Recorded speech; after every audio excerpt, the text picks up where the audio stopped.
Dober večer. Dobrodošli na predstavitvi knjige gospoda Branka Grimsa Zmaga dobrega, vodnik za boj proti kulturnemu marksizmu, ki jo je organiziralo Združenje za vrednote slovenske osamosvojitve. Nocoj vam polagam na srce naslednji podatek o članstvu Združenja za vrednote slovenske osamosvojitve v vsej Sloveniji. Ni nas več kot 6000. V primerjavi s člani v Zvezi borcev, ki šteje 42 000. In katere cilj je doseči število 100 000. Zatorej vas vabim k včlanitvi v to združenje za vrednote slovenske osamosvojitve, kajti le združeni se bomo lahko upirali kulturnemu marksizmu, ki uničuje tradicionalne vrednote in koncept družbe.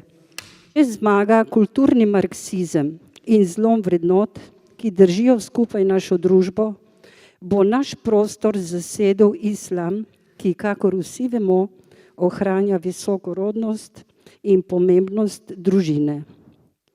Ob tem naj še omenim problem našega mesta in mesta ob meji, Gorico, ki se srečujemo čedalje bolj s problemom migracij. Torej, o vsem tem in še veliko drugega bo nocoj tekla beseda. Z avtorjem knjige se bo pogovarjal Jože Biščak, to je bivši odgovorni urednik tednika Demokracija. Lep večer.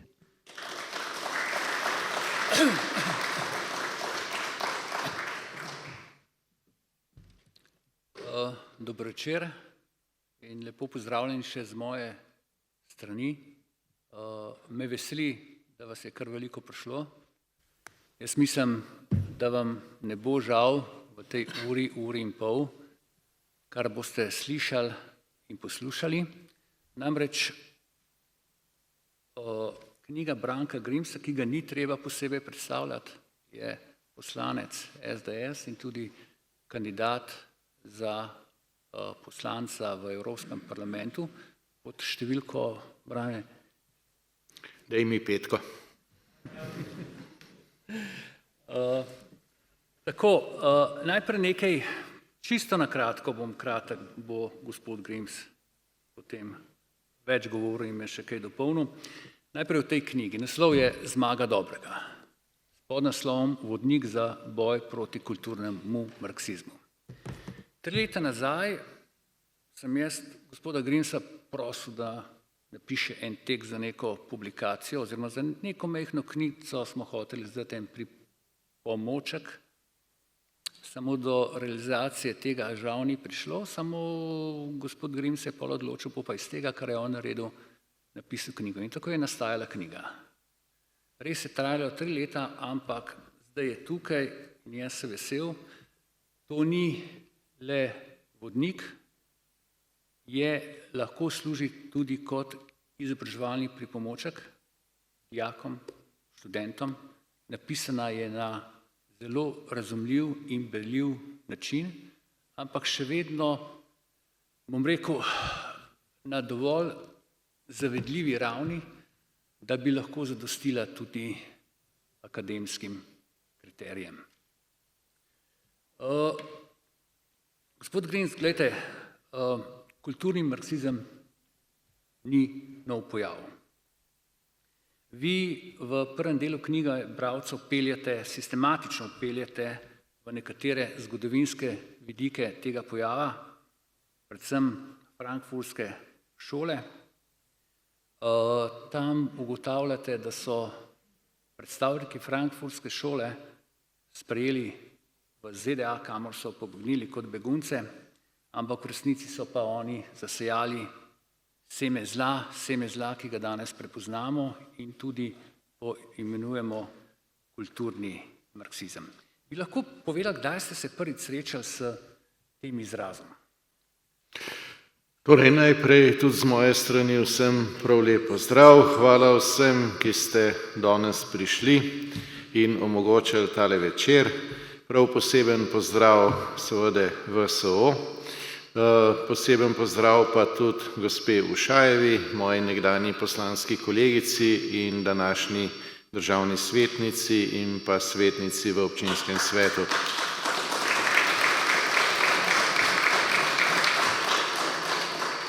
Hvala tudi za uvodne besede gospe Mervič in seveda mojemu kolegu, ki danes vodi ta večer, gospodu Jožetu Biščaku. Kako je prišlo do te knjige, je lepo povedal. Mišljenje je bilo nekaj drugega, potem sem prišel nekega dne, sem rekel, zdaj, če to ni ratal, bom pa napisal celo knjigo. Nisem si pa predstavljal res ne, odkrito povedano, koliko dela je to, verjemite, to je pooren knjiga. In v to sem vložil 3 leta dela. Pisal sem jo po dnevu, po noči, ob vikendih, ob praznikih, tako da to mi je vzelo neverjetno veliko časa. Jaz garantiram, da take knjige na svetu ni, niti približno take, in da tudi predstavlja po eni strani razumljivo branje vsakomur, argumentirano, tako da se vsakdo lahko sam prepriča o teh stvareh, in pa po drugi strani, da je na dovolj ustreznem akademskem nivoju, da preživi in zmore odgovoriti na vsak izziv. S samim kulturnim marksizmom sem se pravzaprav srečal dobro desetletje nazaj, v času prvega vala masovnih migracij, ki ste jim izpostavljeni tudi vi tukaj ob meji in predstavljajo izjemno težavo, ne samo za Slovenijo, ampak za celotno Evropo. Tisto, kar je pripeljalo do tega stanja, in to je ključ do odgovora na današnje vprašanje, pa je metodologija, ki jo je nekoč razvila šola, pač frankfurtska šola kulturnega marksizma, oziroma kot in nekateri še na druge načine drugače rečejo. V resnici je pa osnovo za to že prej dal pač italijanski mislec Gramsci, ki je naštel 5 elementov, ki jih je treba zrušiti, da se zruši civilizacija. Poleg njegovih, to so seveda družina, vera, potem zasebno šolstvo, zasebna lastnina kot taka in seveda nacionalna država, poleg teh, ki so hkrati tudi zavetje, v katero človek se psihično zateče, se danes ruši vse. Danes se sistematično in načrtno uničuje zahodna civilizacija. Proces je globalen, to ni omejeno samo na Slovenijo, niti ne samo na Evropo. Je pa v Evropi najbolj napredoval ta proces. In v resnici celoten svet danes drsi v totalitarizem. To se pravi, tisto, kar je George Orwell v romanu 1984 nekoč opisoval kot utopijo, danes postaja srhljiva stvarnost. In kdo to omogoča? Omogoča to visoka tehnologija. Visoka tehnologija, predvsem medijev, pa različnih teh vplivnih struktur, pa obenem zažrtost, metastas ideologov kulturnega marksizma v pore družbe, v šolstvo, v kulturo, zabavno industrijo, tudi s tem, kot bi danes rekli, in pa seveda v masovne medije, omogoča, da je človek izpostavljen neprenehnemu bombardiranju s temi ideologijami, ki so uničujoče, ki imajo v resnici en sam cilj. To je zrušenje vrednot, v prvi vrsti so na udaru otroci in oni zaslužijo posebno obrambo, potem je na udaru družina, očetovstvo, materinstvo, naprej je na udaru nacionalna država in znov narod, obstoj naroda in na koncu Evropa, moderna Evropa in celotna zahodna civilizacija, kar seveda zajema še obe Ameriki, Avstralijo in vse ostalo, kjer je svoje pač doživela, svoj višek neponovljiva in v resnici zmagovita zahodna civilizacija. In nekateri ljudi je to zmotilo, razvili so metodo kulturnega marksizma, notranjega izpodžiranja, razjedanja pač naše družbe, njenih vrednot in z njo danes uničujejo načrtno zahodno civilizacijo in z njo tudi slovenski narod in Slovenijo kot državo. In treba se je zavedati, ko gledamo različne poteze sedanjih vlad, na čelu z Golobovo vlado, njegove norosti, poskus prepovedi kurjenja s lesom in podobne neumnosti, morate vedeti, da to ne gre za to, da bi bili oni tako neumni, ampak da je to načrtno, oni so tako zlobni. Tukaj gre za načrtno uničenje slovenskega naroda, slovenske države, za odpiranje meja, da pridejo drugi, da nas po domače rečeno zamenjajo, temu rečemo velika zamenjava, hkrati se z visokimi davki uničuje naše družine, mlade, perspektivne, podjetnike, najbolj produktivni del vsakega naroda in se jih usmerja v resnici, da odidejo v tujino. Pa se pa vije roke, joj, zakaj odhajajo medicinci v tujino? Ja, vi ste to povzročili. Kdo je dvignil davke, kdo je znižal plače? Golobova vlada, socialisti. To ni zato, ker ne bi znali drugače, ampak oni to hočejo. To je bistvo kulturnega marksizma. In navadni ljudje si sploh si ne predstavljajo, kako je to, pač koliko zlobe je, koliko zla je v tem, da se v resnici na ta način nekaj uničuje, ker je to izven razumevanja navadnega človeka. Ampak njim gre v resnici, modernim levičarjem v celoti, samo za eno. To je za denar in za oblast, ki jim pomeni še več denarja. In zaradi tega oni vse to počnejo. In zaradi tega, ker imajo iste cilje s tistimi, ki so nosilci špekulativnega velekapitala, to pa je pač monopol, socialisti želijo političen monopol, oni pa finančnega, imajo skupno točko. In danes so levičarji samo uslužbenci kapitala. Oni največ govorijo proti kapitalu. Oni niso nič drugega kot bedne sluge kapitala. Toda tistega ne podjetniškega, ampak uničujočega, špekulativnega, s katerim se ustvarja ekstremne razmere, metoda, s katero se to počne, je kulturni marksizem, in ker vnaprej ti ljudje vedo, kakšne ekstremne razmere, torej slabe posledice, bodo povzročili s svojim početjem, tja usmerjajo denar. In iz tega, ker gre za tisoče milijard evrov, to gre za nepredstavljive količine za navadnega človeka denarja, lahko vnaprej vedo, kaj se bo zgodilo, bodi si v eni državi, bodi si na celini ali pa globalno, torej na celem svetu, ker je njihov končni cilj, iz tega potegnejo maksimalni profit. In končni cilj je svetovni socializem. Seveda ne enakost, kot vam lažejo levičarji, ker ti levičarji itak samo lažejo.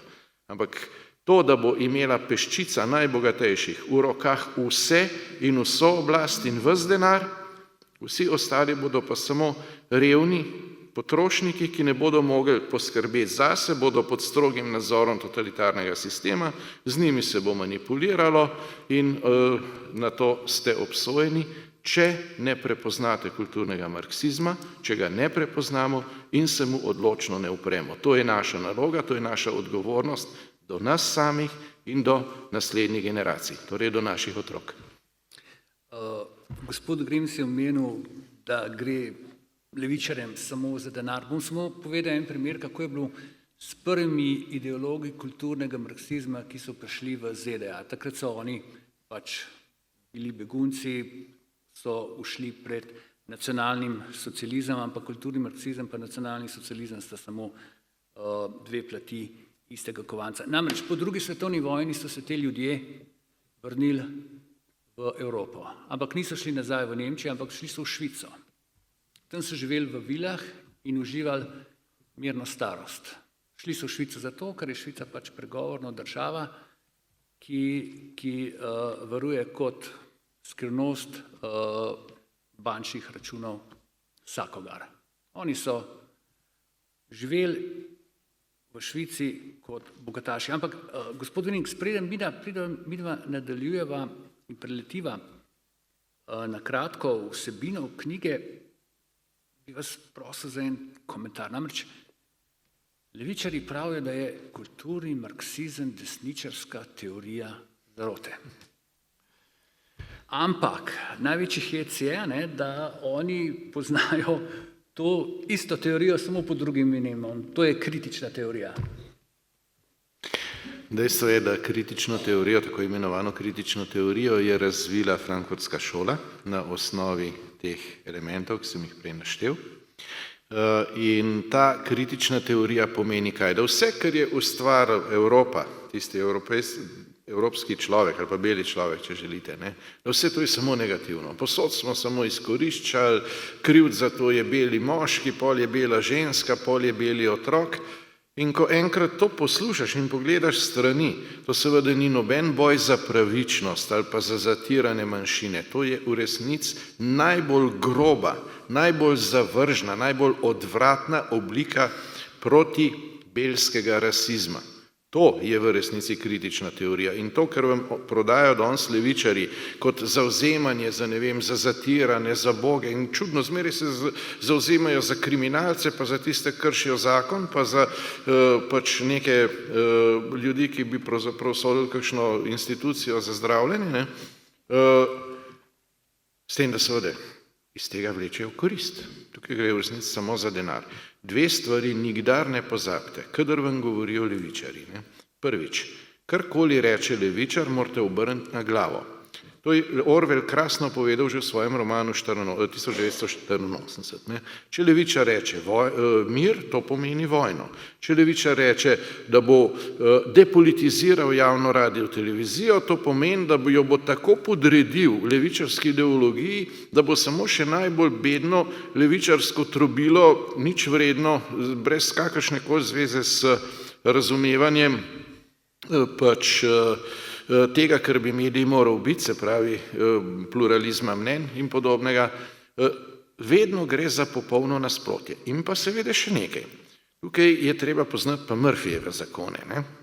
In eden od Murphyjevih zakonov je Murphyjev temeljni zakon o levičarjih. Karkoli vam govorijo, vedno vam govorijo o denarju, o vašem denarju, ki ga hočejo zase. To je vse, kar poznajo levičarji kot svojo logiko. Oni hočejo vse, kar vi imate, vaše prihranke, vaš denar, edino vašega dela nočejo, zato ker nočejo delati. Preden bralca vpeljete v tri poglavitne sklope kulturnega marksizma, se lotite ene zelo pomembne teme, ki je tudi za mene zelo pomembna. To je svoboda govora. Kako vi razumete svobodo govora? Danes nas želijo prepričati, da je svoboda govora omejena s sovražnim govorom. Ampak, če je svoboda govora z nečim omejena, to ni več svoboda govora kot temeljna človekova svoboščina. Ker svoboda govora je ali pa ni. Ker poznamo ljubezenski govor, poznamo, ne vem, sovražni govor, poznamo športni govor, različne govore poznamo, ampak čim mi vzamemo en del, to ni več svoboda govora. Kako vi razumete, gospod Grims? Vete, svoboda govora je temeljna človekova pravica. Zapisana je v vseh osnovnih aktih, ki so bili sprejeti za varovanje človekovih pravic in predstavlja temelj vsake demokracije. Če ni svobode govora, potem postane demokracija samo farsa. Ma pa svoboda govora samo eno lastnost, da obstaja ali pa je ni. Ne moreš jo omejiti z nekim sovražnim govorom ali eni od drugih izumov, ki jih imajo levičarji za pregon v resnici svobode govora. Ne? Seveda to zapakirajo spet, kot sem prej rekel, za pač visoko doneče izraze in obstaja en Murphyjev zakon, ki pravi, bolj ko levičarji uporabljajo visoko doneče izraze, za bolj pritlehne interese v resnici gre. Ne? In treba se zavedati, da brez popolne svobode govora pač ni mogoče najti. Prvič ni mogoče soočiti se niti s tistimi pravimi izzivi, ki so danes pred modernim človekom in našo državo, našo skupnostjo. In po drugi strani ni mogoče poiskati odgovorov na ta vprašanja. In še enkrat poudarjam, bistvo je, da je svoboda govora je kot devištvo. Je ali pa ga ni. Ni nobene srednje poti, tam nekje na pol ali pa kaj podobnega. Ne? In zaradi tega so seveda oni,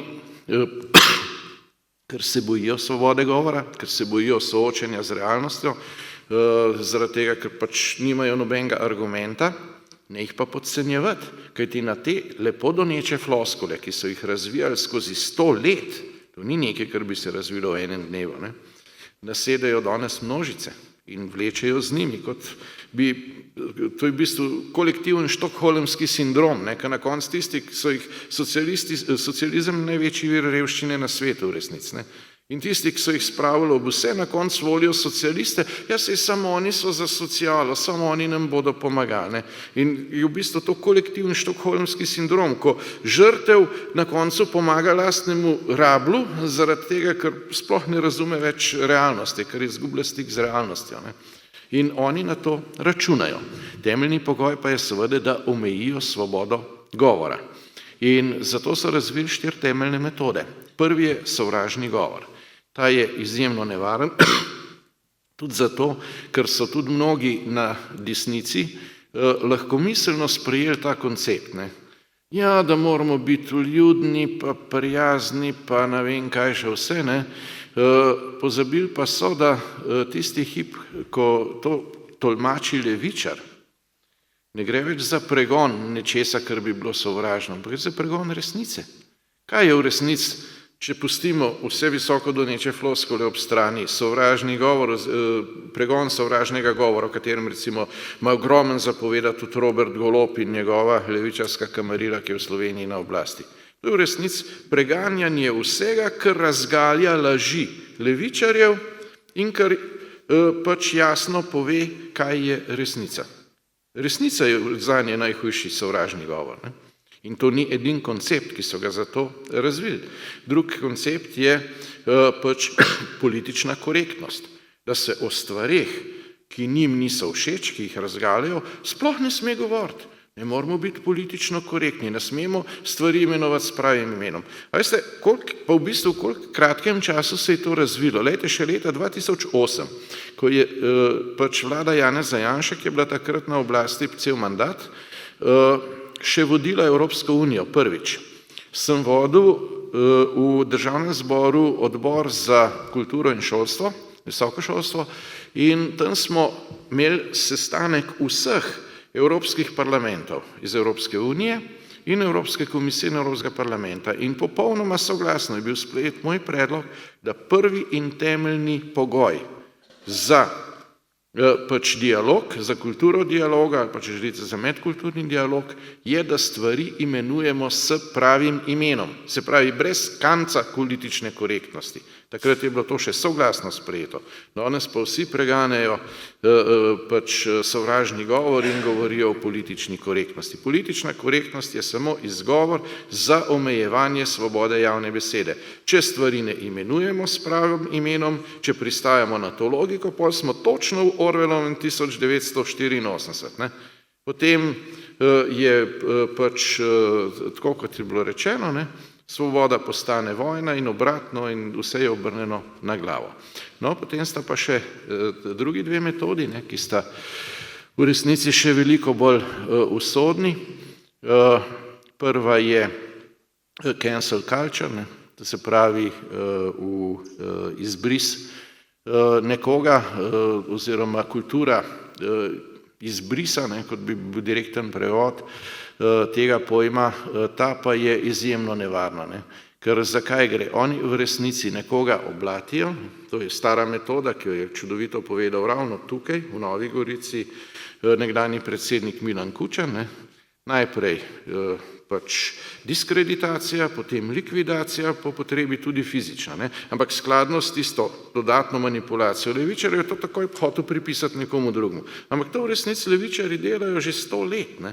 Prvič se je s tem slovenski narod žal soočil v času druge svetovne vojne, ne.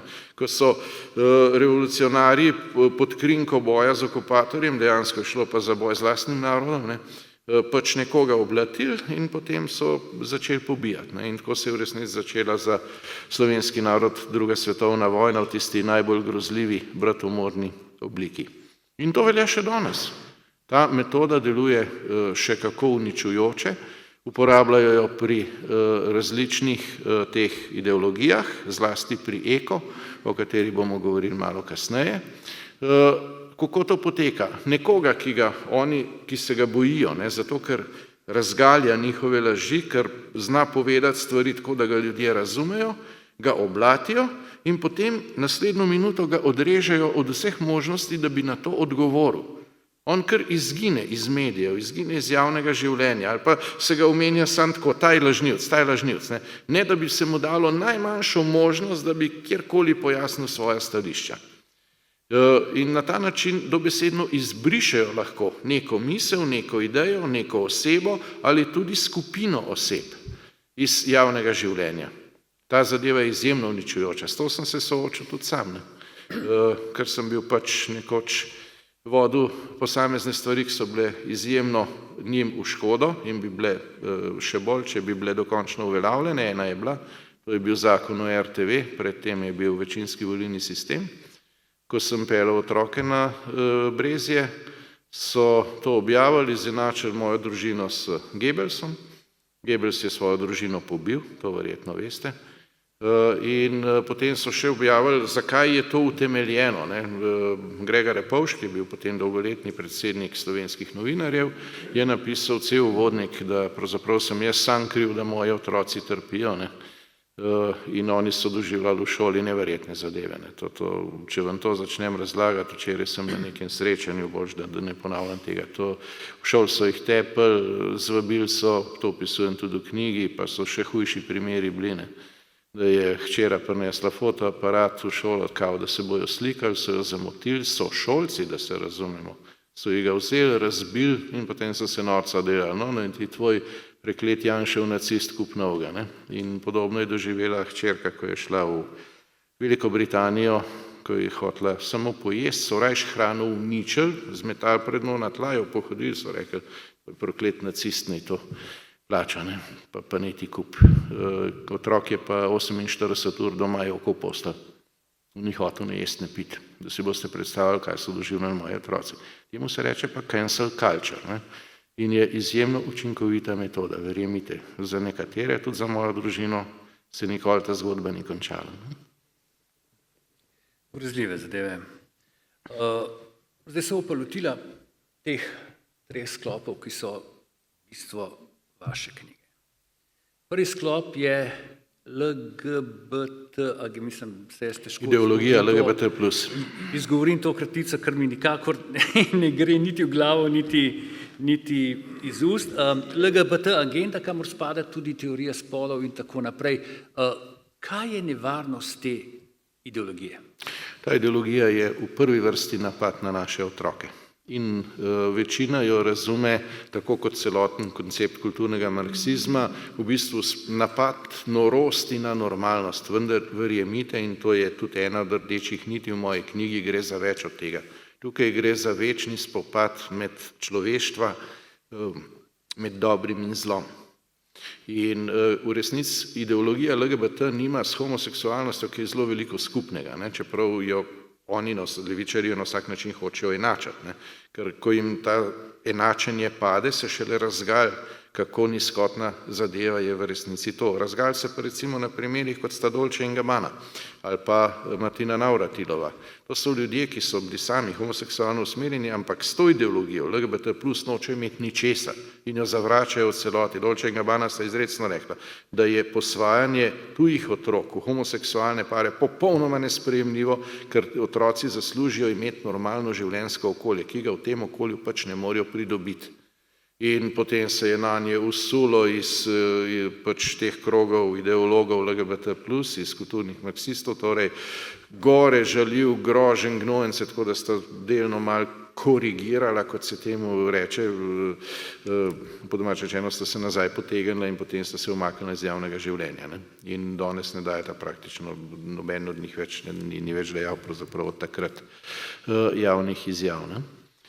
Pa takih primerov je veliko. Martina Navratilova je recimo nastopila proti tako imenovanim transgenderskim ženskam v ženskih športih. Po domače rečeno, tisti desci, ki so toliko zanič, da so nesposobni uspeti v moških športih, se razglasijo za ženske in pol jim dovolijo norci, da tekmujejo v ženskih športih. In ona je nastopila proti tem in je bila spet deležna totalnega pogroma. To razgalja, kaj ti v resnici so. Tukaj gre samo za ideologijo in seveda spet za denar. Ko govorimo o teh treh vejah, temeljnih, ostalih še pridemo, se treba zavedati, da že samo multikulti ideologija, se pravi masovne migracije, so po obsegu nekaj 100 milijard evrov na leto, pretvorjene v denar in samo za denar gre. LGBT plus pomeni posege na otrokih, nepopravljive, otrok postane sterilen, s kemikalijami ali pa neskončno drage operacije, ki se po pravilu končajo s tem, da tisti čez leta naredi samomor, ker proti naravi se ne moreš boriti. In tukaj se spet obrača denar in tega je to, mi si sploh ne predstavljamo, koliko dlje so te stvari že v nekaterih zahodnih državah. V nekaterih teh državah je na stotine klinik, ki se ukvarjajo samo s operacijami otrok. Nihče me ne bo prepričal na tem svetu, da operiranje mladoletnih otrok ni drugega kot mengelejevstvo najslabše vrste. To je kultura smrti.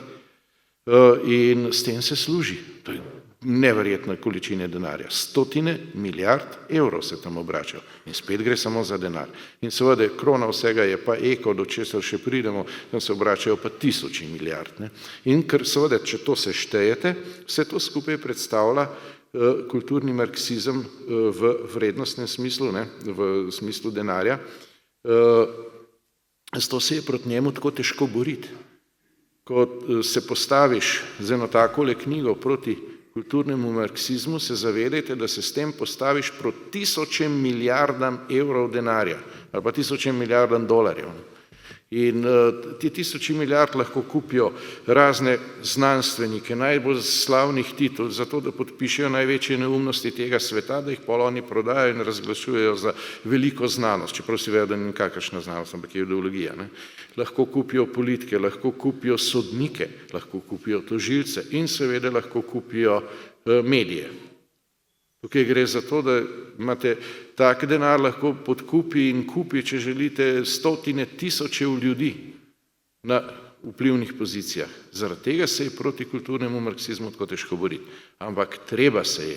To je edina rešitev za moderno Evropo, edina rešitev za zahodno civilizacijo, edina rešitev za Slovenijo in za slovenski narod. Kajti prvi so na udaru otroci. In ravno ideologija LGBT plus je uperjena predvsem v pač sprevračanje otrok.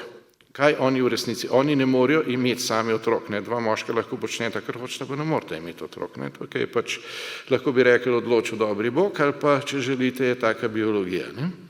In zato seveda novačijo. Ne?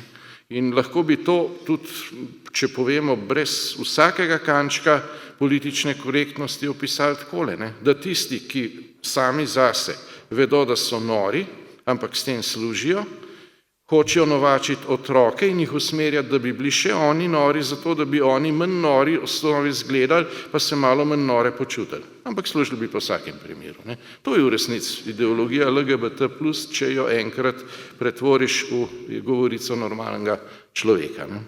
In ko gre za zaščito otrok, tukaj ne more biti nobenega kompromisa. Ne?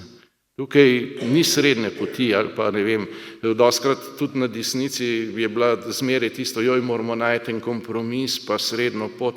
Glejte, kle ni kompromisa, ko gre za zaščito otrok, ga ni in ga ne more biti. In gre za eno samo temeljno sporočilo. Spola sta samo dva, moški in ženski. Duševnih bolezni je pa neskončno mnogo. In če kdo misli, da tukaj ne gre samo za novačenje, ne si predstavlja tako imenovane parade ponosa. Zame je parada ponosa samo sprehod mladih družin, mladih mamic z dojenčki, z otroki. To je parada ponosa nekega naroda. Ne? Kaj pa oni prodajajo tam čenagi, pa ne vem, kaj vse skačejo okoli, to ne vem, kdo v tem vidi kakšen ponos, Bog mu pomaga, ampak jaz ga ne vidim. Ne? Pa tudi mislim, da noben pri zdravi pameti, tam nobenega ponosa ne more videti. Ne? Ampak to je tak izraz, da spet prodajajo neko vsebino, ki, če bi rekli, da je to v osnovi packarija, ne bi pač ne bi hotel tega spreči, pa reči, parada ponosa, a to je pa fino. Ne? To je samo to obračanje besed levičarsko, ki je temelj njihove govorice. Ampak zakaj sem to omenil? Ker sem omenil novačenje med otroki, da gre v resnici za napad na otroke. Poglejte, bile so parade ponosa, ogromne, veliko večje, kot jih pozna Slovenija, so bile v hipu odpovedane. A veste kdaj? V trenutku, ko so dobile soglasje neke državne oblasti, da se lahko izvedejo. Ampak pod pogojem, da na njih ne sme biti mladoletnih otrok in da mladoletnih otrok tudi ne sme biti med opazovalci. Naslednji dan je bilo vse odpovedano. Ne? A ni zanimivo? Tisto, kar bi moralo biti samoumevno, tudi po zakonodaji, po človeških normah. Ne? Ko se enkrat določi, je pa v hipu konc, ni več zanimivo. Ne?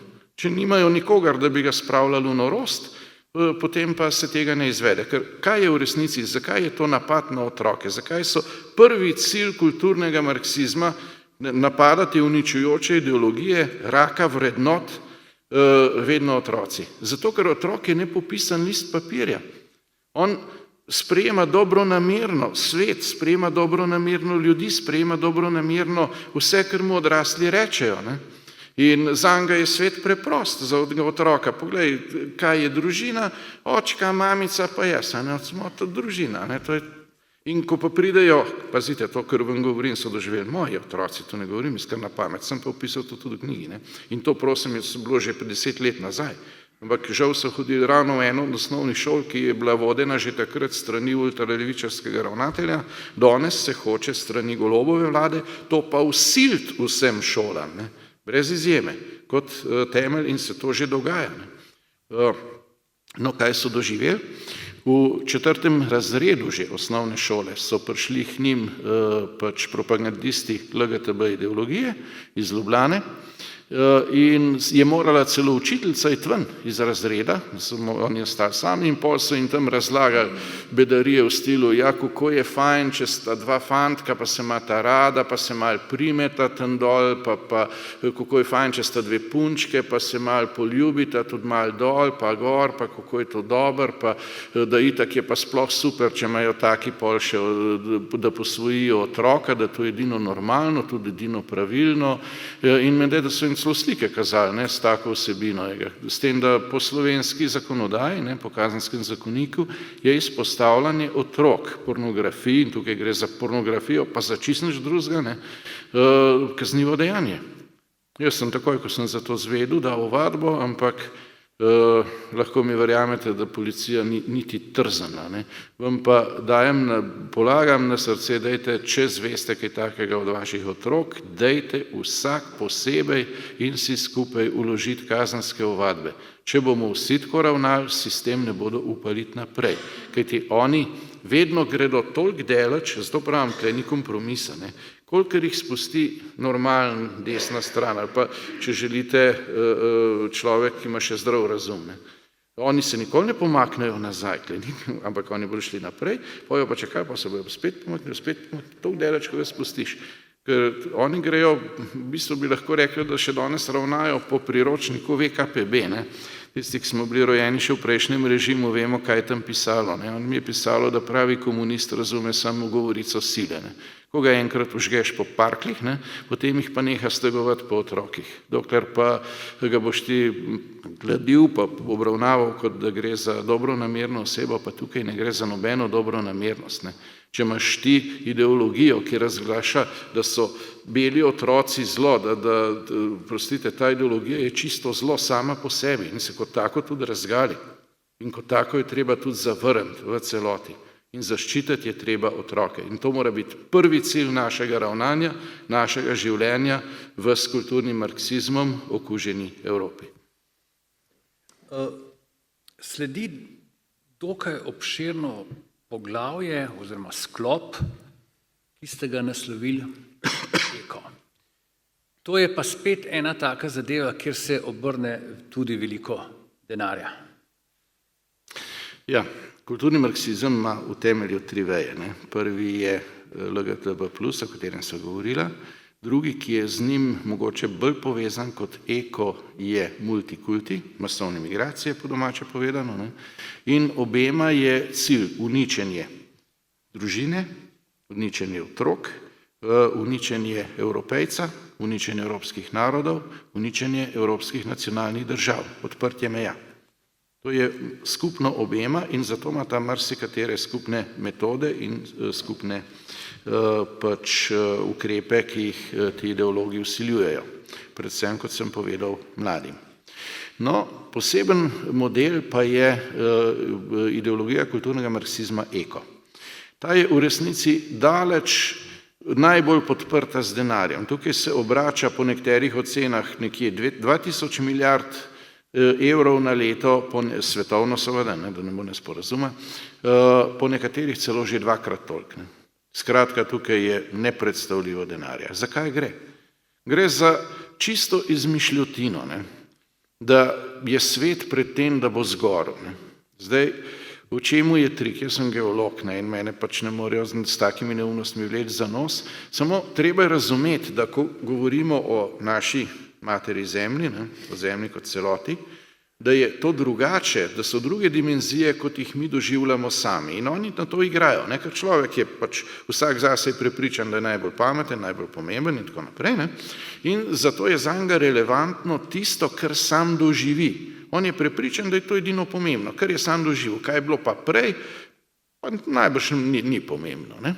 Ampak v resnici, ko pa govorimo o naravi, o zemlji, je pa to popolnoma drugače. Zemlja je stara 4,5 milijarde let, kar pomeni, da če jo predelamo v človeška leta, je 65 milijonov let približno eno človeško leto. In zdaj, kako oni igrajo, ko najprej treba pač ta temelj razgaliti, ko vlečejo ljudi za nos in jih strašijo, kajti igra se na strah. Vsa metodologija kulturnega marksizma, vseh treh vej, temelji na strahu, samo oblike njegovega vsiljevanja so različne. No, v tem primeru je trik zelo enostaven, ki ga na tak način opisujem tudi v knjigi. Poglejte, vzemite eno leto navadnega človeka, eno zemeljsko leto. In predstavljajte si, da začnete meriti po zimi temperaturo in končate poleti. Kaj boste vaši zaključki? Ja, zgoreli bomo, poglejte, zemlja se segreva k nora, kaj Bog nam pomagaj. Če pa začnete sred poletja meriti in končate tamle okoli novega leta, bo pa, kaj bo zaključek? Joj, ledena doba prihaja, gret se moramo, zmrznili bomo, Bog nam pomagaj. In pazite, če boste uporabljali najmodernejša sredstva za meritve, jih ponavljali, še bolj precizno merili, boste dobili še več potrditev za svojo trditev. Čeprav je ta totalno bedasta. Zakaj? Ker ste vzeli prekratko obdobje. In to je trik, ki ga uporabljajo pri ekokulturnemu marksizmu. Kaj so oni naredili? Oni govorijo o tem, kaj se dogaja zdajle v nekaj letih, pozabili pa so, v narekovajih pozabili, ker zelo dobro vemo, kaj je bilo pred tem.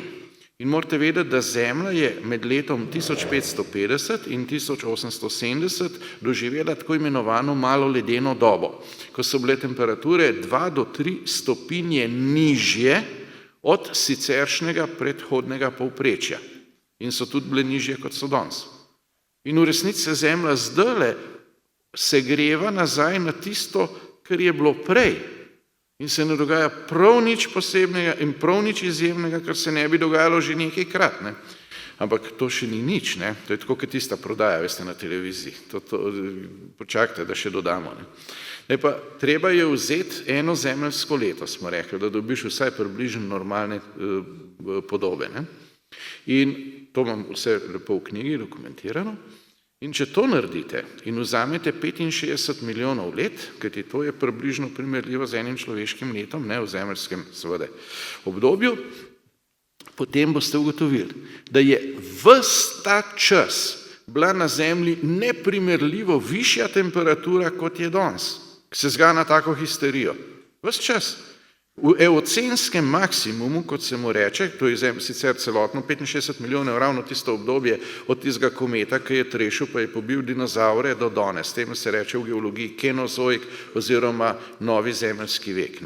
V tem času so bile približno celine tam, ki so danes, ista sestava ozračja, vse je primerljivo približno s tem, kar je danes. To se pravi, da je tudi ustrezno za računanje povprečij. Še enkrat povem, v celem tem obdobju pa ni bilo človeka, jasno, da ga ni bilo. Ni bilo nikoli obdobja, ko je bile temperature bistveno nižje, kot so danes. Ne? Ampak bilo je pa ves čas bistveno višja, povprečna, zdaj govorimo o temperatura. Ne? V tako imenovanem eocenskem maksimumu je bila po celem svetu temperatura višja od sedanje, ko se zganja taka histerija, za 12 stopinj. A si to sploh predstavljate?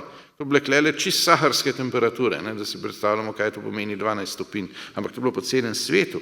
In velikansko večino tega obdobja ni bilo nobenih poledenitev na polih, sploh ni bilo nobenega ledu na polih, sploh nobenih ledenikov ni bilo, na zemlji ni nobenega trajnega ledu. Veliko večino obdobja. In to je povprečje, ne. Zdaj se pa zganja histerija. Ne. Gospod Grims, vas lahko samo malo prekinem, samo nekaj bi dodal. Ko ste govorili o ledenikih, ne? Veste, v Avstriji je v gorovju Glockner, pod Glocknerjem nek ledenik, ki se imenuje ledenik Pastirica, to je prevedeno Pasterca, ne? Ta ledenik, tega ledenika pred letom 1500 sploh ni bilo. Tam so pastirji pasel živino. Ta ledenik je nastal, kot je gospod Grims povedal, v mali ledeni dobi. Danes se seveda taja, dolg je 7 kilometrov. Danes se seveda taja in zato obtožujejo globalno segrevanje, ki ga povzroča človek. Se opravičujem, gospod Grims, to sem mogel kot en primer dati. No, pojmo zdaj na malo krajše obdobje, ne? Da boste razumeli, kako vas mediji vlečejo za nos. Živimo v bistvu v času ledenih dob, ampak to je šele zadnjih par 100 tisoč let. Ne? In v resnici mi tale trenutek živimo v medledeni dobi, ki jih je bilo pa že nekaj. Ampak pazite, tudi to lahko se sami prepričate v knjigi, mimogrede vse grafi in skice, ki jih imamo v knjigi, so vzete iz tistih strani, ki veljajo za nesporne reference v znanosti na svetu. To se pravi predvsem USGS, United States Geological Survey, ali pa iz NOAA, to se pravi iz Ameriške agencije za meteorologijo. 200 sicer tudi iz ruskega izvora, iz Univerze Lomonosov, no, v osnovi, ampak jih je poobjavil USGS, ne, ker so tako precizne. Se pravi, proti temu nima kdo kaj govoriti. In tudi metodologija, ker vem, kako je to narejeno, je precizna na desetinko stopinje, kle ni nobene napake, ne, ampak tega vam nihče ne pove. Kajti kaj to pokaže? Ne? Recimo led, ki ga izvrtajo in potem lahko po plasteh ugotovijo za vsako leto dobesedno, kakšna je bila povprečna svetovna temperatura. Ne? Da v vseh medledenih dobah do zdaj so bila obdobja medledenih dob bolj vroča, kot je sedanje obdobje, ko se zgana taka histerija in da ne bi bil človek kriv. Seveda človek ni nič kriv. Sploh v resnici človek komaj kaj vpliva. Ne? Kdo je v resnici tisti, ki nas greje? To je sonček tamle gor. Ne? Sonček ima pa drugačne periode in drugačno aktivnost, kot smo mi navajeni. Tukaj ne gre za naša leta, ne? Ki so vezana na kroženje okoli sonca. Pa še zemlja mimogrede niha, pa še ne pravilno, ampak tako malo opleta. In to dvoje v seštevanju, ne, se pravi aktivnosti sonca in pa različni koti upada potem toplote oziroma svetlobe na zemljo, povzročajo te spremembe v pač podnebju. In to je tisto, kar vpliva, ne pa CO2 pa človek, pa to je čista bedarija, ne, prav bedarija, ne, to je čista laž. In tisti, ki vam s tem vsak dan kričite gor na televiziji, imamo podnebno krizo, podnebna pravičnost, zgoreli bomo, ne, kadar to slišite, se samo za denarnico primite, ker vam hoče samo denar ven potegniti z novimi davki, pa čisto nič drugega ne gre. Ne. In še nekaj, kadar vam začne kdo kaj histerično potem kričati na televiziji, ne, vi lahko mirno takrat zvok izklopite, pa zavrtite tist star komad tega money makes the world go round, money, money, money, money, money, money. Ej, točno ista vsebina bo, ampak veliko bolj pošteno povedana kot tisto, kar vam na televiziji razlaga. V resnici gre samo za vaš denar. To v resnici histerijo, ne, so po nekaj predhodnih poskusih, ki se niso obnesli, da ne bom predolg, ne, so pa opisani v knjigi, pač pogruntali tam nekje na prelomu tisočletja, delno že prej, in so videli, da se obnese. In potem so globalisti v to plasirali neverjetne količine denarja. Ne. kupili ljudi in kako to v praksi deluje, veste, se ni treba prav direktno podkupiti, ne. Ampak tako je en znanstvenik v knjigu The Great Swindle, ne, lepo povedal. Če bi preiskoval, pa je to oxfordski znanstvenik svetovnega ugleda, ne, če bi raziskoval življenje veveric v Sussexu, ki je on iz Sussexa v Veliki Britaniji, mi ne bi za to dali niti evra. Ampak, če pa objavim vpliv podnebnih sprememb, globalnega segrevanja na življenje veveric, pa imaš denarja neskončno mnogo za raziskave, za plače, ni problema. Ne. Tako se v resnici to dela. Ne. In potem vas dnevno bombardirajo preko medijev, da vam stalno objavljajo neke kakšen ekstremen vremenski dogodek. Takih dogodkov je bilo tisoče vsako leto prej. Samo o tem mediji niso poročali. In zato imate zdaj vtis, kaj se izjemnega dogaja. Ne. Delno so pa tudi ljudje. Ne, se veste, malo pozabimo, da je bilo, ko je bilo okoli leta 30, je bilo bistveno bolj vroče v Sloveniji, kot je danes, ne. Ampak danes je zgana histerija, takrat se pa ni, ne. Ker takrat se to še ni splačalo, ne. Ker gre samo za denar. No in na vsem tem se je potem razvilo metodologijo, kako se poseže v vaš žep. Mimogrede, zdajle, ko je zima, čeprav je že bolj pri koncu, ne, je to najlepši čas za vsakega desno usmerjenega človeka. Dajmo jo malo še uživati. A veste zakaj? Zato, ker je to edini letni čas, ko vidiš levičarja, ki ima roko v lastnem žepu. No? In kaj so oni razvili za to, da vam vzamejo vaše družinsko premoženje, ki ste ga zbirali skozi rodove, ne, in za katerega sami garate? Oni so se zmislili, da je CO2 zdaj kriv, zdaj pa CO2 ne vem, kaj je problem. Ne? In zdaj kako zmanjšati CO2? In zdaj se z ogličnim ne vem kakšnim kretenizmi ukvarja cela Evropa in to je zapisala celo svoje akte. Delno tudi zato, ker je pri tem tudi nekaj desno usmerjenih pri tem veselo pomagalo ves čas. Ne? Najbrž so mislili, da se bomo pa že nekak, ampak je zadeva šla predaleč, pa se je za to postavil denar, je pa zadeva zdaj taka, kot je. Ne? In potem se sprejema totalne bedarije v stilu, da po letu 2035 ne bo več motorja na notranje izgorevanje, ne? In še vse, kar je podobnih kretenizmov. Krivni bi bil CO2, a pa je res CO2, ki je kriv. A veste, koliko je CO2 v zraku? 0,04%, ne, pa od tega je še 0,0003% je pa tistega, ki ga je človek proizvedel. Skratka, to je tako malo, da to prav smešen. Ne. Kdor to razume fiziko, ve, da je to prav bedasto, ne, sploh kaj takega reči. Ne. Daj pa, kaj je pa glaven štos, ne. Tisto, kar vam pa ne povedo. Spet, če bi šli nazaj na Kenozoik, pa pogledati, ali pa še lahko zaradi mene še bolj naprej, še bolj nazaj v zgodovino, ne, bi videli, da je bila ves čas količina CO2 v zraku večja, kot je danes. Ne, ki se vpije, kaj, da je to zaradi izgorevanja, pa zaradi kurjenja fosilnih goriv, pa bla, bla, bla, bla, dajte nam je. To sploh veze nima. Ne. In kaj je v resnici? Ne? V resnici je bila vedno višja količina CO2 v zraku in temu so se skozi milijone let prilagodile rastline. In zaradi tega, če je kdo med vami, ki ima pač rastlinjak, potem to dobro ve. Kaj danes delajo v resnici tisti, ki imajo zaprte rastlinjake? Vpihavajo CO2 noter v rastlinjak, zato ker potem rastline bistveno hitrejše rastejo, ker so prilagojene višji količini CO2, skozi milijone let so se prilagodile temu. Ne? In še hujš je v resnici, ne? Veste, kaj je pa največji štos? Da če bi količino CO2 v zraku, ki je zdajle zelo nizka v resnici, še malo zmanjšal, ne? Tako kot oni pravijo, da bi jo mogli bistveno zmanjšati, potem pa bi rastline enostavno izumrle, ker pod določeno koncentracijo CO2 niso več sposobne opravljati fotosinteze. Ampak še huj, z rastlinami bi izumrli tudi mi vsi. Bi izumrlo celotno življenje na zemlji. Tega vam pa vsi ti histeriki pač preganjanja CO2 pa ideologi kulturnega marksizma eko pa seveda niso povedala. Ne? In točno veste danes, zdaj, ko sem razložil, zakaj.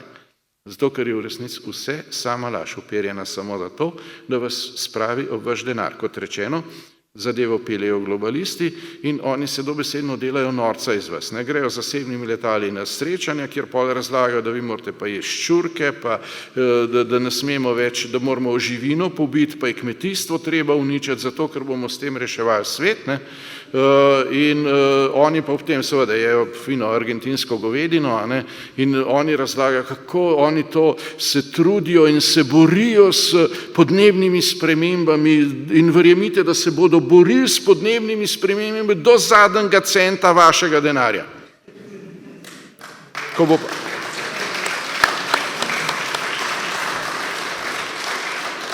boste ostali brez vsega, bo seveda te farse konc, ne. Kajti gre samo za farso, gre samo za to, da se enemu vzame iz žepa denar in se ga da drugmu. In namenja se ga pa za totalne bedarije, kot je recimo električen avto. Jaz imam tam le odzunaj en tak lep dizel, ne. Verjemite, da se 100 let lahko z njim vozim, pa ne bom toliko škode naravi naredil kot en sam električen avto, katerega izdelava zahteva posebne surovine, redke kovine, tako imenovane redke zemlje, pa še nekatere druge stvari, da ne bom dolgo vezal, so lepo napisane v knjigi. O tem se sicer zadnje cajte celo že v javnosti nekaj končno začenja govoriti. In to je v resnici samo trik, s katerim ekomarksisti poskušajo okrniti vašo možnost svobode gibanja. Tukaj gre v resnici za poseg v človekove pravice.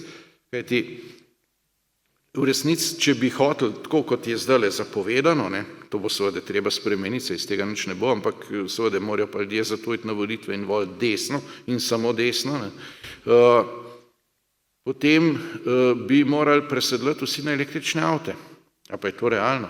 Glejte, teh snovi za to, da bi vse zamenjali z električnim avtomobili, sploh ni na razpolago, jih na svetu ni toliko, ne. To je prvo, to se pravi, to je že larifari samo po sebi, ne. Drugo, izkop teh snovi, ker so redke, zahteva toliko energije, pa toliko posega v naravo, da je to tako uničujoče, da se to povedati ne da. Tretje, te snovi so škodljive. In bog ne dej, če ima kdo med vami električen avto, ne me zdaj grdo gledati, če imate doma električen avto ali pa da ste dali na streho tele plošče, ki vam jih bo itak razbila ta prva toča, pa da imate baterijo v kevdru, ne, in so vas prepriča, da je to eko, ne. A vi veste, da imate dobesedno bombo doma? Kajti, če se to nekaj zgodi, kratek stik, poškodba, potres, karkoli se že zgodi, da pride do požara, je recimo električen avto ali pa tako zelo veliko litij-ionsko baterijo skoraj nemogoče pogasiti, kar je pa še huj, pri gorenju nastajajo izjemno strupene snovi. In če imate to v hiši, vam zastrupijo celo hišo in tako hišo bilo treba podreti pa deponirati na deponiji za posebne odpadke. Tega vam pa tisti, ki vam to prodajajo, kot da je to ekološko, seveda niso povedali, ne. Najbrž vam je zdaj jasno, zakaj ne. Ker je vse skupaj samo jemanje enim iz žepa in dajanje drugim. In tisti, ki seveda se s tem okoriščajo, imajo od tega, imajo tukaj interes in oni bodo storili vse, da do sprememb ne pride. O spremembah lahko odločite samo vi na prihajajočih volitvah, predvsem na evropskih, in potem te bodo pomembne iz dveh razlogov, ne. Prvič, ker je potrebno pomakniti celotno politično sliko v desno med strankami in drugo, ker je treba tudi znotraj strank postaviti na evropska tla tiste, ki se bodo sposobni boriti proti temu. Tukaj to treba presekati, drugače je Evropa že izgubljena. Pridemo še do najhujšega dela, to je multikulti zdaj, ne.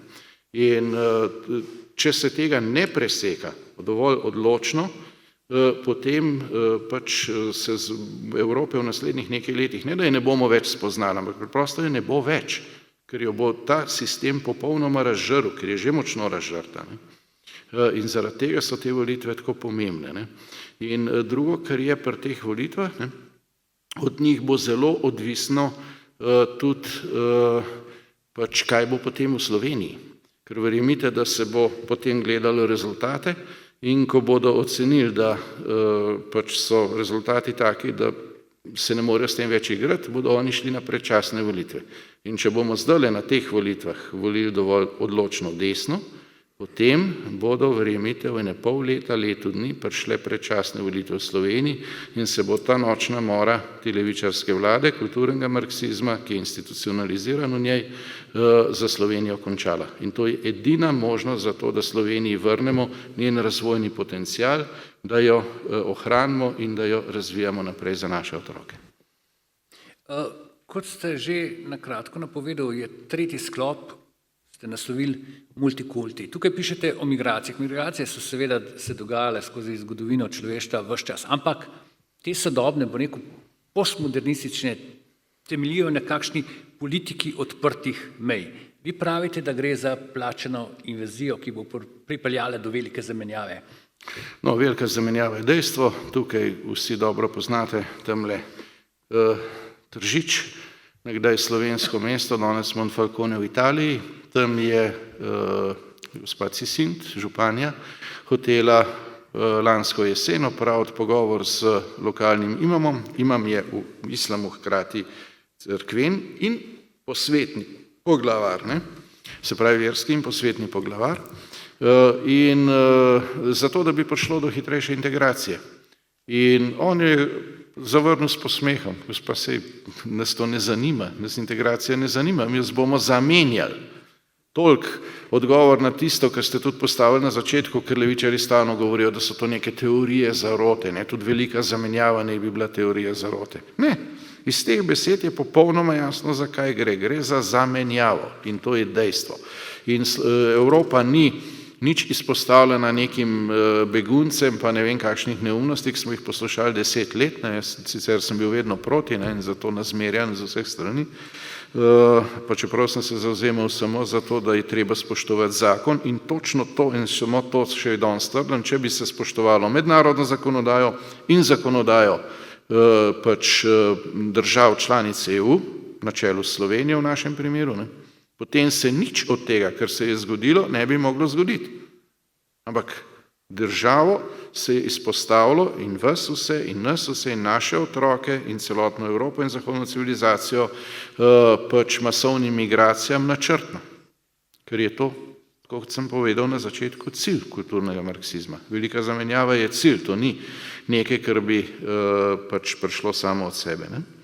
No, zdaj pa, zakaj so ta vrata pekla se sploh odprla? Ne? Zaradi tega, ker imamo prenizko rodnost. In tukaj je teh 100 let delovanja kulturnega marksizma očitnih. Prej so bile že te predhodne oblike, ki so na nek način mati in oče sedanjim oblikam kulturnega marksizma, med njimi na prvi vrsti feminizem. Ne? Zaradi vseh teh zgodb in uničenja pač teh zaščitnih elementov, ki sem jih prej povedal, za običajnega človeka, predvsem družine, nacionalne države, vere, pač in s tem odprtja prostor za lažno religijo, to je levičarstvo je lažna religija in čisto nič drugega, ne? Zato se o njej ne pusti nobene diskusije v srednjih medijih, ne? Ker seveda, ko prideš do argumentov, je te religije v hipu konec, ne? Ampak zato je pa seveda vera njim prvi cilj, da se to uniči in da se odpre prostor za nekaj drugega. Ne? No, skozi ta leta, zlasti v revolucionarnem letu 68, ko je v resnici bila to veličastna zmaga kulturnega marksizma, pa se žal ljudje niso tega zavedali, kaj to v resnici pomeni. Ne? Takrat se je to začelo v sedanji obliki in potem samo še širilo kot metastaze. Imamo prenizko rodnost. To ni samo problem Slovenije, to je problem celotne Evrope, celotnega zahodnega sveta. Kako se je to naredilo v resnici? Tudi to, verjemite, ni naključje. Ne? To se je naredilo z davčno politiko, s oblikovanjem družbe, tako da je danes pravzaprav, če vprašate povprečno dekle, se materinstvo sprejema namesto kot nekaj najlepšega, kar je vendar cilj življenja, ne? Da daš življenje otroku in da skrbi zanj in da on skrbi zate in pač danes se otroka gleda kot breme. V marsikateri vprašajte mlade, kako oni gledajo. Ja, se vsi ne moramo prvošati, veste, pa ima pa raješ 2 mucka pa enega kuška, ne, pa na koncu nas skajno 50 let stara je pa panika, joj, zdaj bom pa sama. Ja, dobro jutro, ne.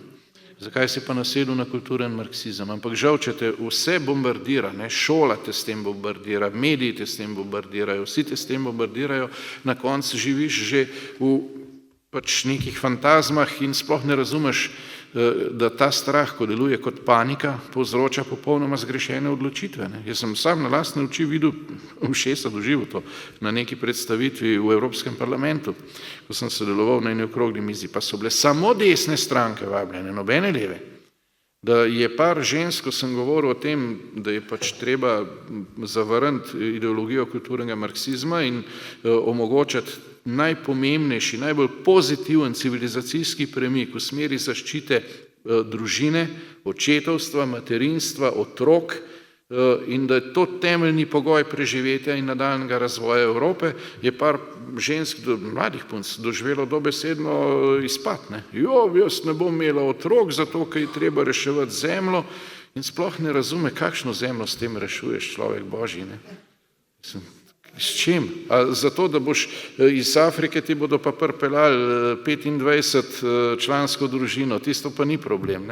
Problem so pa tvoji otroci, ti se jim odpoveduješ zavestno, mislim, pod tem ideološkim bombardiranjem, ki ga imaš. No, ampak ta nizka rodnost je povzročila vakuum, ki zdaj vleče v Evropo. In tukaj je pač potrebno narediti en izjemno odločen rez, ki mora biti dvojen. Prvič je potrebno enkrat že ščititi meje.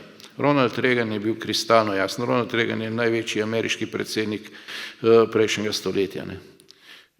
Pod njegovim vodenjem je padel Berlinski zid, je padel komunizem. Žal pa je preživel, vsaki grozljiv, ki vedno nekaj preživi, je preživel pa kulturni marksizem in se je na Zahodu celo okrepil in se razvija naprej.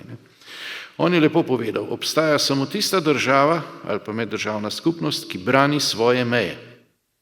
Druge ni. To doživljate na lastni koži, imate tlele mejo, če se sprehajajo ljudje, ki po nobeni logiki ne bi smeli biti in po evropskem pravu ne bi smeli biti tukaj. Pa se jim dovoljuje zavestno, da zlorabljajo pravo. Kajti pri vseh teh silnih migracijah ne gre za nikakršno reševanje življenj, pa boge begunce, dajte na mir. Recimo Maročani, tisoči Evropejcev, tisoči Slovencev gre vsako leto letovati v Maroko. Tle se pa sprejema Maročane, mimogrede zagrešili so nekaj posilstev, najhujših zločinov že, in to, čez da so ubogi begunci. Pa, ko so tukaj v evropskih državah, obstajajo, to je dokazljivo, da mislim, da to štos, da ti ljudje hodijo potem nazaj na počitnice v svoje izvorne države. Bili pa ne bi begunci od tam, ker so kao tam življenjsko ogroženi. To je tako norčevanje za ljudi, če to poveš, da si ljudje komaj predstavljajo. No, prvo je torej potrebno zaščititi meje. Dosledno in z vsemi sredstvi, ki so državi na razpolago. Drugo, to zdaj žal ni več dovolj. 10 let sem na to opozarjal, danes to postaja vse splošno, da danes že gospa Tanja Fajon celo že pravi, da je treba zaščititi zunanje meje Evropske unije. Ja, dobro jutro, res. No, pejte gledati, kaj sem 2 let nazaj govorila, sicer pa bi lahko tudi še o kom kaj povedal, pa bom raje spustil. Tisto, kar je potrebno, je seveda tudi prečistiti. In iz Evrope je treba poslati nazaj, odkoder so prišli vse, ki zlorabljajo evropski pravni red, ki zlorabljajo evropsko azilno ureditev, ki očitno zlorabljajo evropsko pravo in socialno državo in vse te je treba poslati, odkoder so prišli. Izraz za to, ki se uveljavlja v mednarodnem območju, je remigracija. Remigracija pomeni vse tiste, ki zlorabljajo evropsko pravo, lepo presejati in poslati, odkoder so prišli. Ni dovolj danes samo zaščita meja, potrebna je tudi remigracija, pošiljanje vse mase migrantov nazaj. Branko, 5 minut še govor. Zdaj, v Evropi seveda se srečujemo in Sloveniji s poplavo kriminala, s poplavo negativnih posledic, ki so posledica teh masovnih migracij. Treba je ostro ločiti, ker s tem se stalno manipulira, zato to posebej poudarjam. Običajne migracije niso primerljive s tem. Običajna migracija je, da fant sreča punco, se eden preseli drugemu, živita skupaj, to je najbolj običajna stvar. Ampak masovne migracije so vedno pomenile konec neke civilizacije. In tukaj, vse to imam podrobno opisano v knjigi, da ne bom predolg, ima Amerika eno velikansko prednost pred Evropo. Tega se moramo zavedati. Da je Evropa pač izpostavljena masovnim migracijam iz področja radikalnega islama. Amerika pa ima največji pritok migracij iz Južne Amerike, ki pa je vendarle krščanska. Ne? In treba je nekaj vedeti. Vsaka civilizacija temelji v osnovi na nekih vrednotah, ampak te vrednote so temeljni cilj, skozi katerega mi zaznavamo in dojemamo stvarnost. In te vrednote se oblikujejo ne v enem letu, ampak skozi stoletja obstoja in te vedno v osnovi naredi religija, vera. In Evropa je utemeljena na krščanski veri. In žal so Evropejci naivno prepričani, da ves svet tako dojema človeka in življenje in pač sploh stvarnost kot Evropejci. Pa to ni res. Radikalni islam dojema stvarnost popolnoma drugače in je z Evropo nezdružljiv in neprimerljiv. Medtem ko levičari se žal tega mnogo bolj zavedajo kot ljudje, pravi ljudje, normalni ljudje na desni. Ne? Zaradi tega gorijo katedrale, zgodovinske katedrale po Evropi, zaradi tega se ruši cerkve, zaradi tega zginejo kapelce, ne? Ker s tem se uničuje krščanske korenine Evrope. In mladim se vcepla, da karkoli je povezano z vero, je negativno, je nekaj slabega, dnevno se bombardira z bedarijami, ki jih poberejo tamle mediji, ne, in prenapihnejo, spusti se pa druge stvari, ki so popolnoma nasprotne temu, ne, skratka, s tem se manipulira z mladimi in se v njih ustvarja averzija do vere. Ampak to potem odpre prostor za lažno religijo, za levičarstvo. Ne. Kajti človek, ki enkrat izgubi vse, kar je normalnega, kar je tisto, kar mu nekaj pomeni, je pač lahko predmet manipulacije. Ne. In to je cilj kulturnega marksizma v tem delu, o katerem govorimo. Ne. In na koncu se to seveda uresniči v tem, da drsi Evropa in znožal tudi Slovenija, ali pa Slovenija še morda bolj kot danes marsikateri del Evrope, v smer, v katero ne bi smela nikoli iti. Ne. In se ne zaveda, da kaj pomeni pravzaprav, ko gre za te temeljne vrednote, ki so v resnici krščanske vrednote. Poglejte, recimo v knjigi opisujem to na enem primeru, ki je izjemno pomemben. Vse levičarstvo temelji na tem, da zabriše mejo med dobrim in zlim. Ne. In zato opozarjam, da Bog je v resnici dobro. Ne. In dokler, lahko se imaš ti za ateista, spoštujem, ni problema, ampak dokler ločiš dobro in zlo, v resnici veruješ v Boga, veruješ v dobro. Ko pa ta meja izgine in si ti sposoben najhujših zločinov, tako kot so jih počeli levičari, ne, zato so pustili tamle na Kitajskem izstradati otroke, da so družine jedle lastne otroke, zato so 7 milijonov ljudi pomorili z lakoto v Ukrajini. Ko pa in danes zato uničujejo celotno civilizacijo, celotno Evropo. Ne. Ko izgine meja med dobrim in zlim, takrat se pa odpre ta prostor. Ne. Zaradi tega opozarjam na tisto, kar sem postavil na začetku. Tukaj ne gre v resnici več samo za pač borbo med norostjo in normalnostjo, kot marsikdo danes že sam poenostavlja. Ne.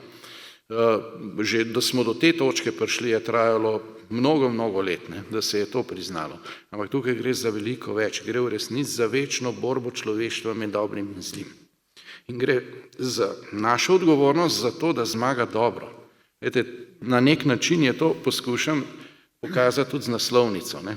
Tukaj imate kulturni marksizem v vseh treh elementih, masovne migracije, LGTB+, lažni eko, ne, ker to je popolna lažno pač ekologija. Ne. In temu je edini v modernem svetu, to zelo jasno pokaže stvarnost, edini protiutež, edino orožje proti temu je močna nacionalna država. Poudarjam, nacionalna država, Slovenija v našem primeru. Zakaj? Zaradi tega, ker bolj, ko je neka enota oddaljena od neposrednega nadzora, kot so recimo danes meddržavne skupnosti, žal tudi Evropska unija v tistem svojem bruseljskem mehurčku, še posebej in mnogo bolj pa recimo WHO, Svetovna zdravstvena organizacija in OZN, tam pride potem do vladavine neizvoljenih. In ti potem postanejo dobesedno generatorji kulturnega marksizma.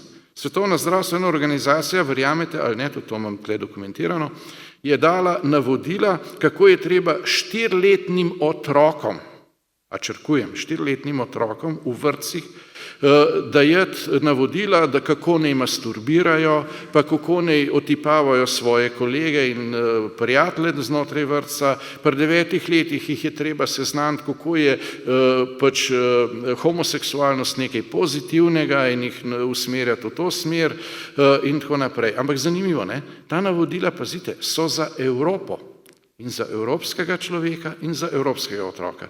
Za vse tiste, ki imajo pa neprimerljivo višjo rodnost, recimo radikalen islam ima rodnost 8,3, povprečna Evropa pa 1,5 in tudi Slovenija je žal tam nekje, temelj preživetja je pa 2,1, da si boste predstavljali, kako smo v težavah. Ne? Za tiste, ki imajo pa bistveno večjo rodnost, to ne velja. In zaradi tega pridemo na koncu do tega spoznanja, da vse to vodi v uničenje Evrope, uničenje tistega, kar je največje bogatstvo Evrope. To je evropski človek, pač pa evropski narodi, njihove kulture, njihove tradicije, vse to, kar pravzaprav sestavlja moderno Evropo in brez česar Evrope ni. In zaradi tega potrebujemo tisto, kar postavljam v izhodišče, najbolj pozitiven civilizacijski premik v zgodovini, ki bo šel, in to je treba zajemati, more vse od varnostne politike do davčne politike, do oblikovanja pač vsakdanjega našega delovnega življenja, če želite, in na nek način se more dotakniti tudi vrednot, vrnitev k pravim vrednotam, ne?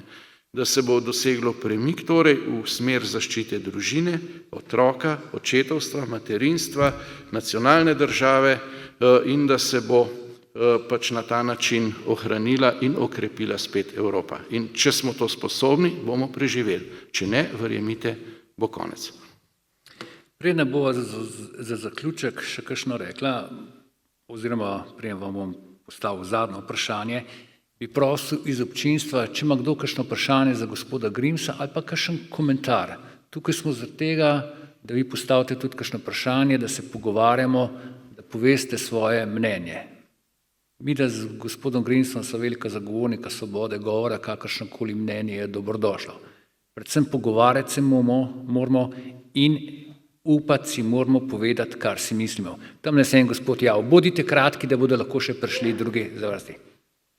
Glede na to, kar ste na začetku omenili Gramscija, bi si upal reči, ker sem z one strani, torej iz Mejc, sem hodil v italijansko šolo in je učitelj oziroma profesor zgodovine in italijanščine Gramscija ocenil celo kot v smislu kot takega blagega komunista, ne tako hudega, kot je bil Lenin. Hvala. Kdo kot je bil?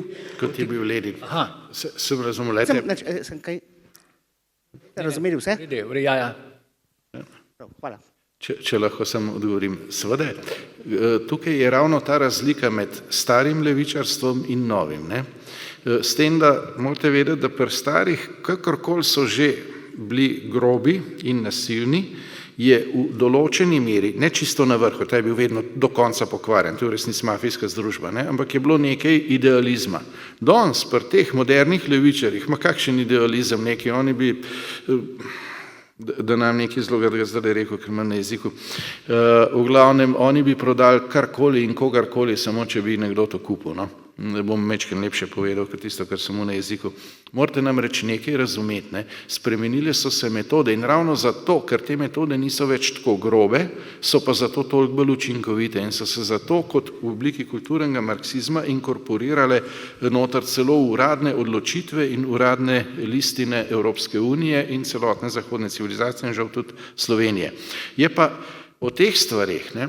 Ko govorimo o levičarstvu in pač sploh izhodišču za te stvari, eno izjemno zgodovinsko misel, ki jo imam tudi napisano v knjigi kot celo izhodišče enega poglavja, povedal Aleksandar Solženicin.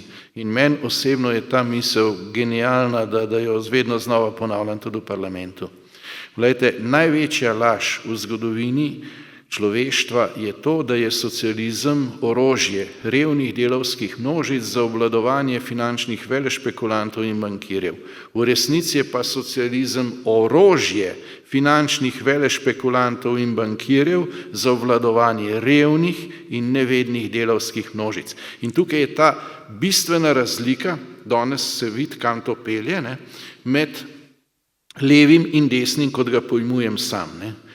Cilj levice je, da si čim bolj odvisen od države, da ti unič vsako možnost, da bi sam poskrbel zase, za blaginjo sebe in svoje družine, da ti z nemogočimi zakoni onemogoči, da bi recimo začel neko podjetniško pot ali pa te z davki uniči, da si skratka samo neko, po domače rečeno, predmet tega, kar s tabo počne država. Ne.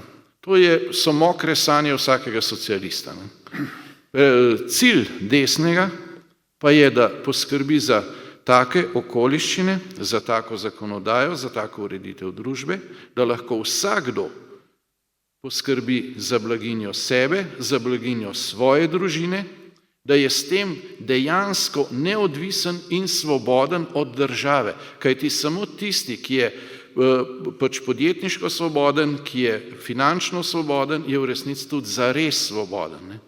In zaradi tega je ta proces tak, kot je. In zaradi tega je recimo izumljen kulturni marksizem, ki vam hoče vse vzeti, zato da ste potem samo predmet, zato da globalisti veselo služijo z vami, vam prodajajo najbolj bedaste izume v stilu kemijsko narejenega mesa, vi pa potem lahko to drago plačujete in ostanete na koncu brez vsega. Država vam pa nemogoče zakone daje, da ne morete, začeti neke podjetniške poti in ste obsojeni dobesedno na neko životarjenje. To je v resnici ta razlika med levim in desnim modernim človekom. No? Ima še kdo kakšen komentar, kakšno vprašanje? Kaj lahko jaz? Lahko? In nobenega. Meni se zdi, da je desnica, po moji oceni, nekje spala tam do teh volitev, glede te kulture, brisanja, LGBT teorije in tako naprej. Stvari so se sicer dogajale tako pomalo, ampak ni bilo nobene reakcije. Reakcije vidim jaz šele sedaj po teh volitvah, malo tudi prej, ampak moje mnenje. Jaz sem prav vesel, da ste to vprašali, ker midva sem mislila glih za to zadevo zaključiti.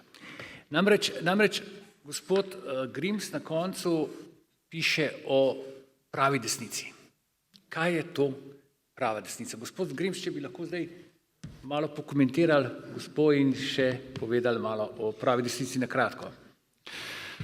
Ja, o tem bi mogel biti poseben večer, ne? Ampak na kratko rečeno. Prava desnica je tista, ki spoštuje dosledno človekove pravice, je motor razvoja, niža davke, zvišuje plače, omogoča človeku, da razvije svoj potencial, da začne podjetniško pot, jo olajšuje in po drugi strani, da dosledno zavrača vse oblike kulturnega marksizma, vse tri ideologije, njihove metode utemeljene na strahu, kaj v resnici levičarji delajo. Oni vzpostavljajo družbo strahu pod krinko, varovanja. Danes, če poslušate recimo televizijo, pa to bodite pozorni, ne? Oni se ukvarjajo samo s pravicami kriminalcev. Ne? To, kako, da se ne bo kdo branil, to je važno, da so zaščiteni bogi kriminalci, bogi posiljevalci, treba merkati, to moramo strogo spoštovati. Ja, čakajte, kaj pa navaden državljan, ljudje božji, ne? In zaradi tega tudi posebej poudarjam v knjigi, ne? Da je en od temeljnih ločnic, tudi dosledno zahteva se strani desnih, seveda, strani pravih domoljubov, da se spoštuje pravica do samoobrambe. Ne samo v tem stilu, kot je danes levičarsko izkrivljena, ne vem, koga je že sorazmerni odgovor ob neposrednem napadu. Ne, gre tudi za odvrnitev napada in preprečitev nadaljnjega napada. Ne. Že vsaj to, kar pomeni, da je potrebno to definirati z zakonodajo na novo, do takrat, ko pa se to doseže, je pa treba poskrbeti za samozaščito. To se pravi, da gre za, in seveda takrat dobijo levičarji vsi popadke, se ste verjetno slišali, kakšno zgražanje je bilo, ko je bil samo predlog, da se ljudje legalno oborožijo in poskrbijo za samoobrambo. Samoobramba je neločljiva človekova pravica, ki izhaja iz naravnega prava. To je bilo razvito zaradi druge svetovne vojne, nacizma, ne? In oni so imeli tudi vse super zakonodajno urejeno, samo vrednote, ki so jih ščitili, niso bile vrednote, ampak ideologija. In danes drsimo v isti smeri. Danes se spet zakonsko ščiti ideologija namesto pravih vrednot, namesto vaše integritete, namesto vaše varnosti. Zato je ena od temeljnih zahtev, da se pač spoštuje pravica do samoobrambe, vključno z vsem, kar to zahteva, tudi če želite z vpisom orožja v ustavo, pravice do nošenja orožja v ustavo. In še nekaj je, tukaj je ločnica med kulturo življenja in pa kulturo smrti. Danes se ravno soočamo s tem tudi v slovenskem parlamentu, ne? Kaj je kultura smrti? To je vse tisto, kar postavlja recimo denar pred ohranjanje človeškega življenja. To je recimo evtanazija, ne? Sej eden od njenih avtorjev je lepo povedal, ja, tudi je človeka ubiti, zastrupiti, kakor pa skrbeti zanj do naravne smrti, ne? Zato v resnici gre, ne? V kulturo smrti spada tudi, če želite, fetišiziranje pravice do splava pa vsega ostalega. Medtem ko kultura življenja, te pojme je uporabil prvi papež Janez Pavel II, ne? Kultura življenja je pa ravno nasprotno. In tukaj vedno po levičarji skačijo, vi hočete pa nekaj prepovedati. Ne, ne gre za to. Gre za to, da je treba vzpostaviti take okoliščine, da tiste slabe rešitve kulture smrti, ki v resnici prizadanejo neposredno žrtev, ali je to star človek, bolen človek, nerojen človek, ni važno, ampak vedno pač prizadane žrtev, ampak v resnici prizadane tudi vso njeno družino, vso njeno okolico, to pa oni vedno zamolčijo, ne? Ampak te slabe rešitve je treba postaviti v tak položaj, da nikomur po domače rečeno niti na misel ne bodo prišle, ne? Treba je družbo spremeniti, tako da, kot sem rekel, da bo postala naklonjena materinstvu, očetovstvu, temeljnim pravim vrednotam, izročilu, medsebojnem spoštovanju. Tudi Evropo je treba vrniti na nivo medsebojnega spoštovanja in pa načela konsenza. Danes kaj je Golob naredil? Golob je šel na to, da zdaj lahko nas preglasujejo. In on je dal k temu soglasje, ne? To je veleizdaja nacionalnih interesov. Enako kot je naredil pri pač migracijah, kjer je zdaj dal soglasje za, kot se temu tem birokratski latovščini reče, obvezno relokacijo, po domače rečeno za obvezne migrantske kvote. Ob tem smo že preplavljeni z ilegalnimi migranti. Nam bodo zdaj še drugi določali, koliko jih še moramo še od njih sprejeti. In verjemite, da nam ne bodo poslali kirurgov in ne vem koga, ampak tistih, ki bodo najslabši in se bojo oni hoteli losati, ne? Po domače povedano. Mi pa ne bomo imeli možnosti jih poslati naprej in zato pravim, da edina prava evropska solidarnost, ne? To razporejanje migrantov po državah je lažna solidarnost, to ni nič, to je uničevanje Evrope, pomoč pri invaziji na Evropo je to v resnici, ne? Edina prava evropska solidarnost bi bila pomoč pri remigraciji, da bi lahko dosegli, da tiste države, ki so nekoga sprejele, da so ga tudi dolžne, odkoder je nekdo prišel, da ga je tudi dolžna sprejeti nazaj. In vse to morajo biti naši cilji. Vse to je tisto, kar sem prej povedal, da je tudi moj osebni cilj. Zaradi njega imam eno samo prošnjo, ne? No, ko bodo evropske volitve, ne ostanite doma. Vsako slabo vlado izvolijo tisti dobri ljudje, ki ostanejo doma. S prijatelji, znanci, vsemi, prepričajte jih, pejte na volišča. Tokrat se odloča o dveh stvarih. Prvič gre za Slovenijo, ker sem prej povedal, ker bo se po rezultatih bo odvisno, kdaj bodo predčasne volitve, in drugič, ker gre za celotno Evropo. In iz tega razloga imam tudi prošnjo za vas, na listi SDS obkrožite petko. Dajte mi preferenčni glas.